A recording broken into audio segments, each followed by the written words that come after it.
গৌৰৱ গগৈক আমি ৰাইজৰ দলৰ সভাপতি হিচাপে আৰু শিৱসাগৰ সমষ্টিৰ বিধায়ক হিচাপে অফুৰন্ত শুভেচ্ছা জ্ঞাপন কৰিছোঁ। 2026 চনৰ নিৰ্বাচনৰ কাৰণে এতিয়া যুঁজখন বিজেপিৰ কাৰণে আৰু বেছি কঠিন হ'ব, আমাৰ বিৰোধী পক্ষৰ কাৰণে আৰু বেছি মজবুত হ'ব। গতিকে গৌৰৱ গগৈৰ নিযুক্তিক আমি এই মুহূৰ্তত ৰাইজৰ দলে আদৰণি জনাইছোঁ।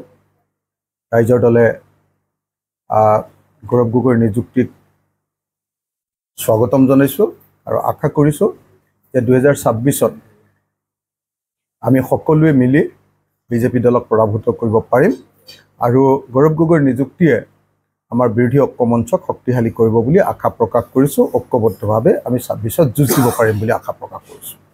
এই সময়ত কিবা পৰামৰ্শ নাই, সেইটো অতি ডাঙৰ প্ৰাৰ্থী এটা কংগ্ৰেছ দল। গতিকে কংগ্ৰেছ দলে নিশ্চয় তেওঁলোকৰ ষ্ট্ৰেটেজি ঠিক কৰি লৈছে।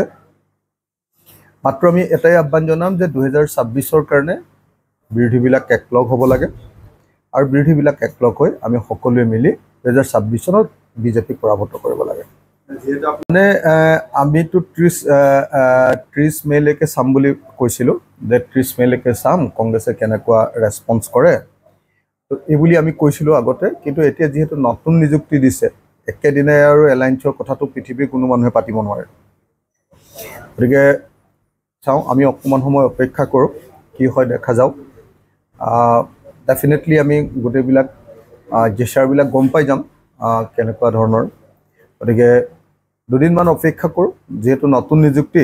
গতিকে এই মুহূৰ্তত মই বেলেগ কোনো ধৰণৰ কথা ক'ব খোজা নাই। আশা কৰিম যে 2026ত আমি বিৰোধী পক্ষই ঐক্যবদ্ধ হৈ বিজেপিক পৰাভূত কৰিব পাৰিম।